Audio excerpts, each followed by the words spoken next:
So, good afternoon, everyone. I'm Chris. I got the incredibly challenging task of distilling my last 7 years in Beijing into 20 minutes.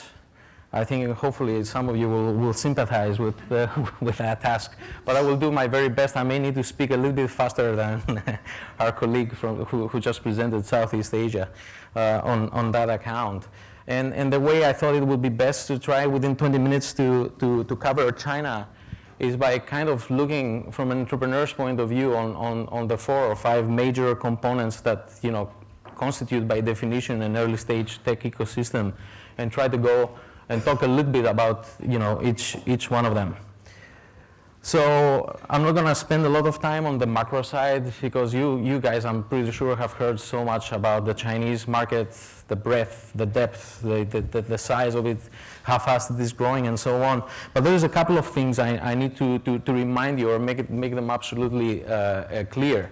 The first thing is what drives actually tech entrepreneurs in China, and who are they building things for, and that is very much so the middle class, and especially the upper middle class, which is kind of a new thing happening in China over the past 5, 6, 7 years, no longer than that, and it's kind of that section of Chinese society that is dramatically increasing at the moment. We're talking about a social class that can now buy its first car, its first flat screen TV, its first house or flat, and in general become a lot more materialistic than it used to be for the last few centuries, actually. So everything that we do in China and everything that entrepreneurs are building products and services for are actually targeting that particular segment. The second thing is about the percentage of Chinese GDP that is down to private consumption.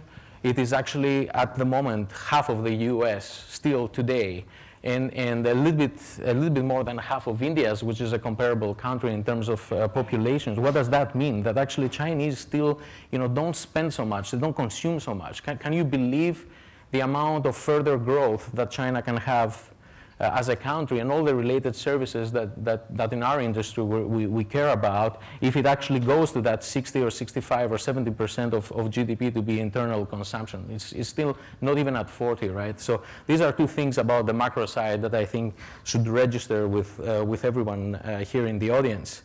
And of course, everything that happens, in large quantity and in the type of, size and volume that things happen in China is just incredibly tough to operate over there.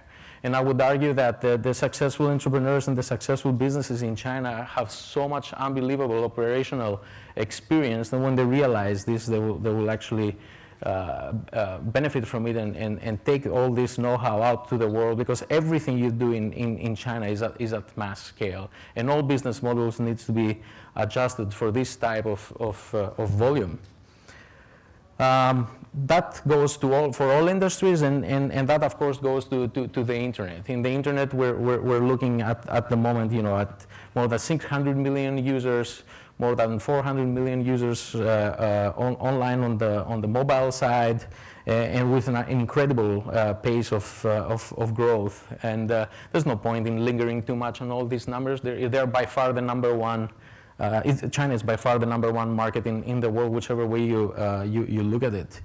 But the one thing that I would like to make sure that, again, that it registers is that actually from a user base point of view, from a demographics point of view, from habits point of view, the Chinese users are actually quite different from what we are used to over here in the US. First of all, it's a much younger population, so it's a much younger age group. Secondly, the way the internet is being used is very, very dramatically different in the way that young people or the average American user is doing things. Email is dead in China, except for people in large corporations or multinationals. Nobody basically uses email. In general, there's very little usage of the internet for productivity purposes at the moment. It's all focused around entertainment, communication, and self-expression. The other thing on the right there, you probably cannot understand what this little nonsense over there is, but that actually is the homepage of Sina, the number one portal in China. It is 20 or 25 screens long. So what I'm trying to demonstrate to you guys here is like any user over here would say this is nonsense. You know, this kind of aesthetics are like, you know, Web 1.0. But actually, the Chinese internet has completely its own character and its own aesthetics, and people in China are already used to this kind of design and this kind of products. And one of the mistakes that a lot of the American and other foreign companies have made in entering the Chinese market is precisely trying to take the UI, UX design and aesthetics of what they think works in the rest of the world and try to just apply it to the Chinese market. And it's part of the reason why they have all failed so far. But what has really built in the last few years amazing companies in the domestic China market is actually a few other characteristics. And they're all products and services that are addressed to the Chinese grassroots users. Now, the Chinese grassroots users, the young guys in China, you have to understand that the internet for them is actually the only affordable source of entertainment. For a lot of the young guys, you know, spending a lot of time online, and they spend on average a lot more time online than their American or other Western counterparts. It's because that's the only way they can have fun and the only kind of fun they can afford. And this has built tremendous businesses that I'm pretty sure a lot of you have never heard of before, but they are publicly listed right now, of course, in New York or on NASDAQ. The average Chinese user is also a lot more curious, will spend a lot more time on the internet. It uses the internet as the only means of self-expression that is available to him or to her, uses it for all kinds of communications with their peers. It spends an amazing amount of time on online gaming because with that kind of virtual identity, online gaming for Chinese youth is kind of a way of achieving status and pride in their social circles. And of course, the e-commerce segment is booming because the Chinese are very good bargain shoppers and value hunters, and all the e-commerce products that are available in the market are based on that principle. So these are the kind of the principles that are building very successful businesses targeting the grassroots users in China. Now, the ecosystem at the moment over there, I'm pretty sure, hopefully most of you here have heard of Baidu, Tencent, Alibaba, which is about to go public in the next few weeks over here, and it's going to be one of the biggest IPOs for a very, very long time. Now, it is the most competitive internet market in the world by far. There are daily crazy stories of fair or unfair competition between all of these companies. It used to be the case that Tencent, Baidu, and Alibaba were actually held their own forts. So Baidu was on the search side, Taobao and Alibaba were on the C2C, B2C, e-commerce side. Tencent was pretty much everything else, especially chat communications, online games, and a lot of other tools. But actually, in the last few years, they're all entering each other's territory, and they're fighting a battle to the death, you know, pretty much on every single front. So a big question for our entrepreneurs in China, for any Chinese entrepreneur, is where exactly do I fit in to this ecosystem? There's no presence of American or other foreign companies in China. They've all tried, they've all failed for a variety of reasons. It can take 20 minutes alone just to talk on that topic. But the one thing that I need to pass as a message very, very clearly is that the Chinese user base is actually the most demanding user base in the world at the moment. The Chinese users expect everything for free. They have very little loyalty to any brand or to any particular service, and they're very, very vocal about what they like or they don't like on all the local social media. So as a founder, for anything consumer internet related, you have to be very, very careful with all these issues. Now, China has been hammered in the Western media over the last few years about the copycat phenomenon. I would say, as a foreigner myself, having lived in China for a very long time, this is only very marginally justified. Yes, there's a lot of services that started in what was a blue ocean virgin territory type of market 5-10 years ago, initially being inspired by their American counterparts, which were several years ahead, at that moment in time. And you can ask yourself, is there something wrong with that? Probably not. Now, of course, pixel for pixel copying is just plain stupid, but pixel for pixel copying is also not going to yield any successful companies. All these companies are successful, and they are multi-billion-dollar companies. Baidu, Alibaba, Tencent alone are actually at the moment worth more than $200 billion.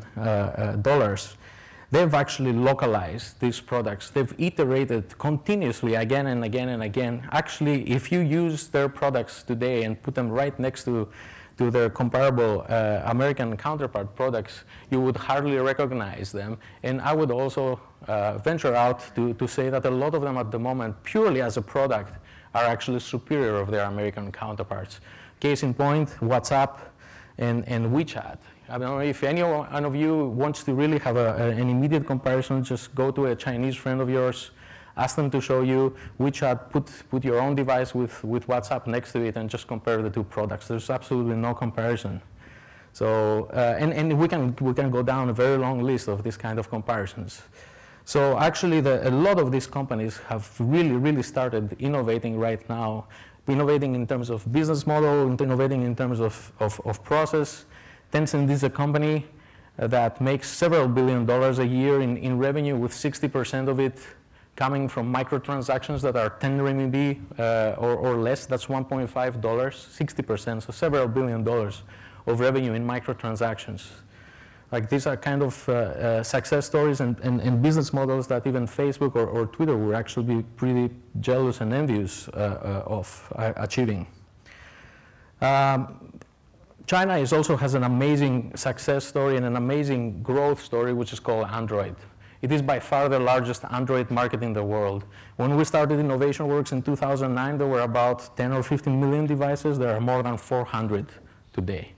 That's in 5 years, not even 5 years. And it has created the whole ecosystem, partly also thanks to Google's very unfortunate withdrawal from the Chinese market. That was a bad decision. And it has left a huge gap in the market over there. So we have several multi-billion-dollar companies on the Android side that have just been built literally overnight. Xiaomi is a great example of a company that last year sold about 20 million, a little less of 20 million Android devices, and is now also expanding internationally. The reason for the success of Android is because the iPhone prices, the iPhone is still, kind of the item of desire for the young population in China, but it's not affordable but for a very, very small segment of the population. So what do you do if you want a smartphone? Android is covering that low-cost, affordable, first smartphone device kind of opportunity, especially for young people, and that's why it has had this dramatic growth. And then so many companies have now come in to fill in the ecosystem on Android, and there's a few examples here on the screen. And again, very small example of Chinese minor innovation, but really working so well in the market. In the middle there, that pink one is actually one of our portfolio companies. It's built on the basis of the Chinese, let's say, Instagram for ladies, an app called Meitu Xiaoxiu that has dozens of millions of daily active users. These guys came up also with a device, and the only a very small Android device that is geared towards women, and the only simple change that they made is they actually put the front-facing camera to be the powerful camera, because of course the majority of the use case for the ladies is to take selfies and simple photos of themselves and then touch it up with the help of their app, and it's selling great. And there's a lot of other businesses around Android. And one other thing that China has taught me personally, and I think is a great lesson for the majority of the American market and the Western world, is what freemium truly means. Freemium is not Angry Birds. I have the free app, which is like 3 levels, and then hopefully you get hooked enough and you can go and then download the full paid app and play another 20 levels. That's not freemium. That's freemium here. China has taught the whole world the free-to-play monetization with in-game purchases, in-app purchases, whatever the case may be.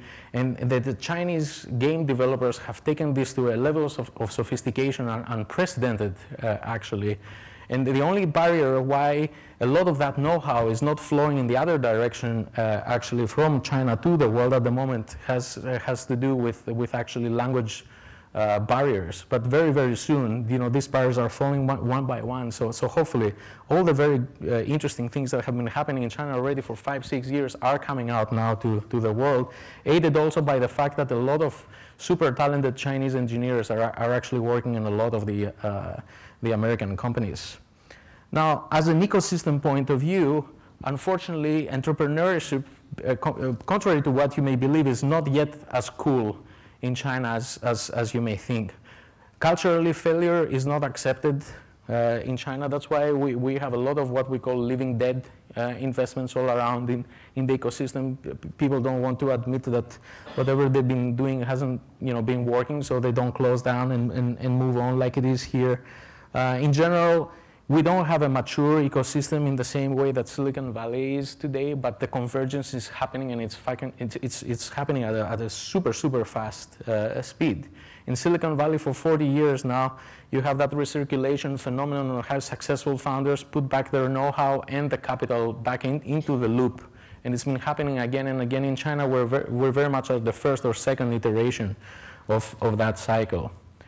And there are still some fundamental difficulties for Chinese founders, because a lot of them are very unidimensional, so they need a lot of mentoring. And if they are going to take US dollar denominated investment, there is a diagram there of the 4 to 5 minimum legal entities that they need to actually set up before they can, they can take money in US dollars. By the way, every single Chinese internet company that's publicly listed on NASDAQ or in New York does actually have this kind of legal structure today. But this is something that takes about 6 to 9 months, to set up, and it's really problematic. But that's the way that's the lay of the ground, and that's how we operate over there. And China can use a lot more incubation services, accelerators, co-working spaces, lawyers that understand differing payments, banks that take a little bit more risk in financing startups and so on. It's really not a very entrepreneur-friendly service culture around entrepreneurship in the tech space. But again, there is dramatic improvement. If you had asked me if I was doing this presentation 5-6 years ago, I would have said, much, much worse things. It's improving a lot, but it's nowhere near, again, the level that we want here. Similarly, for angel investors, we have started to have the first few super angels, superstar local angels, putting a lot of money to work. They really can help a lot. There's 3 gentlemen here on the screen. But again, nowhere near the kind of affluence of seed capital and truly value-add, smart money type of investors that we would like to have. On the VC side, the Chinese VC industry is still the second largest in the world, but the gap with the US is closing. We're about 1/3 of the US at the moment, half of it being in Beijing. Just like in the US, half of it is around us here in Silicon Valley. But a year ago, it was probably 1/4, and in a year from now, it will probably go up to half. So the amount of money that China collects and invests from global LPs, just like everybody else who is in fund management business, is actually increasing very, very rapidly. Beijing is the place to be for technology by far. And maybe one other note here around VC is actually the emergence of the renminbi financing, local currency financing, spearheaded mostly by actually money being handed out by the government, acting as an LP in a lot of places in China. 5 years ago, we had zero M&A market to talk about. Huge problem for early stage investors. You had basically a binary potential outcome for any investment, either dead or living dead or go all the way to an IPO. Finally, we have tremendously increasing M&A activity. It used to be that you could put all the deals within a slide a year. You need probably a slide per month at the moment. In Silicon Valley, it may be a slide per week or every other day. But we're getting there. Alibaba, Tencent, and Baidu alone have put in more than $5 billion in the market in the last year in terms of acquisitions and investments. There are huge deals happening in China, finally. And that's, of course, music to the ears of early stage investors. But not only that, we also have talent acquisitions. We have industry consolidation in a few areas, so the market is finally alive. There's very interesting things happening on a weekly basis. Last slide, and kind of a warning, but not in the bad sense, that the Chinese companies are coming out to the world. You're going to see a lot more of it, whether we like it or we don't, and I think it's mostly like they're finally conscious enough of their place in the global marketplace, confident enough to come out to the world, and the only restriction or constraint that they've been having in the last few years was purely on the talent side. The Chinese companies are also super smart about how they go to the world. They don't go from China directly to the US or to Europe. They go from China to the emerging markets first. They go from China to Indonesia, from China to other places in Southeast Asia or in South America, in Brazil, because they understand the user base over there is actually much more similar to the Chinese user base than, for example, the American user base. So they've been doing this under the hood for 2 or 3 years, and you're going to see a lot more of it. This is just the list here of investments that Alibaba and Tencent have done in the US in the last couple of years. I bet you guys knew almost nothing about the fact that Chinese companies are putting so much money into the US market too. Last is an example also of how they're going to solve this talent issue, because the constraint is that they don't have enough senior management talent to do this internationalization. Case in point, Hugo Barra, very recently, one of the top Android Google executives, poached in a sense by Xiaomi to lead the international expansion of Xiaomi, and since he joined, they're already in Singapore, in Malaysia, launching in Indonesia in a couple of weeks or so already making a difference, and there's going to be more and more non-Chinese executives that are actually going to take over the international expansion of Chinese companies. So hopefully try to squeeze as much as I could in 20 minutes as an introduction to the Chinese ecosystem. So thank you very much.